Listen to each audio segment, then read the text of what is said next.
আসসালামু আলাইকুম রহমতুল্লাহ।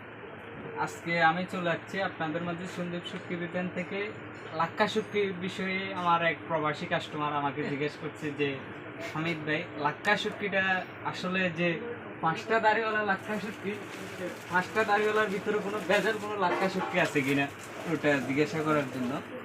তো উনি আমার জিজ্ঞেস করছে লাক্কা শুটকির তো 5টা 10টা দাড়ি। ঠিক আছে ভাইয়া, 10টাই দাড়ি, 5টা 10টাই দাড়ি। তুমি আবার এটাও জিজ্ঞেস করতেছে 5টা 10টা দাড়ির ভিতরে কোনো ভেজাল লাক্কা শুটকি আছে কিনা।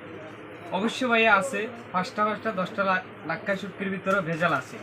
কারণ একটা হচ্ছে যে আপনার ওমানি লাক্কা শুটকি, যেটা ওমান থেকে আসে, এর জন্য ওমানি লাক্কা শুটকি বলা হয়। ওগুলা এমনি দেখতে লাক্কা শুটকির মতো, কিন্তু মজাটা লাক্কা শুটকির মতো মজা হয় না। ও আমার প্রশ্ন করলো যে হামিদ ভাই, আমি যে আপনার থেকে লাক্কা শুটকিটা নিব, তো এখন 5টা 10টার ভিতরে যে ভেজালটা আছে, তো এখন আমার বিশ্বাসটা কীভাবে? আসলে ভাই, বিশ্বাসটা হচ্ছে বড় জিনিস। বিশ্বাস করার কারণে আপনি আমার থেকে এই কথাটা প্রশ্ন করছেন। বিশ্বাস আসলে বড় জিনিস, তবে আমি আপনার বিশ্বাসের মর্যাদা রাখার মালিক হচ্ছে আমি।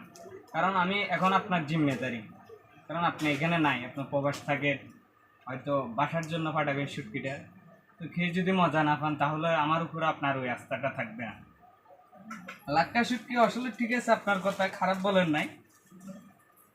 শুধু বড় হলে হবে না, দাড়ি 10টা থাকলে হবে না, 1 নম্বরটা হতে হবে।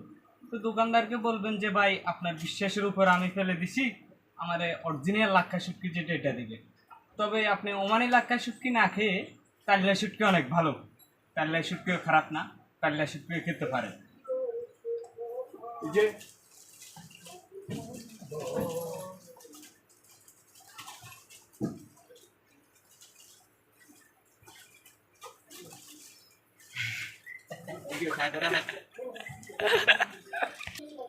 একটু হচ্ছে তাল্লা শুটকি, তবে এগুলো খারাপ না। লাক্কা শুটকি থেকে হালকা একটু ব্যবধান মজাটা, তবে এটাও মজা, আলাদা একটা টেস্ট আছে। এটা হচ্ছে তাল্লা শুটকি। তাল্লা শুটকিটা 4টে 8টা দাড়ি হবে, পেটটা হবে যে সাদা। আর লাক্কা শুটকির পেট হবে কালো। তো তাল্লা শুটকিও খেতে পারেন, তাল্লা শুটকিও খারাপ না ভাই, আসলে তাল্লা শুটকি অনেক ভালো। তো অবশ্যই আপনার প্রশ্নের উত্তরটা আজকে আমি ভিডিওর মাধ্যমে দিয়ে দিছি, কারণ আপনি আমার ফেসবুক পেজ থেকে আসা কাস্টমার, এর জন্য ভিডিওর মাধ্যমে আমি আপনার উত্তরটা দিয়ে দিছি। তো আসলে আমরা কাউকে খারাপ দিই না, কারণ দোকানদারি তো আর একদিনের না। আজকে যদি আপনাকে বলি আমি ভালোটা দিতে পারি, আমার লাভ, আমি যতটুকু জানি আর কি। তো অবশ্যই বিশ্বাসটা হলো বড় জিনিস। বিশ্বাস করবে, বিশ্বাসের মধ্যটা অবশ্যই আমরা রাখবো। ভাই ভালো থাকবো। আসসালামু আলাইকুম।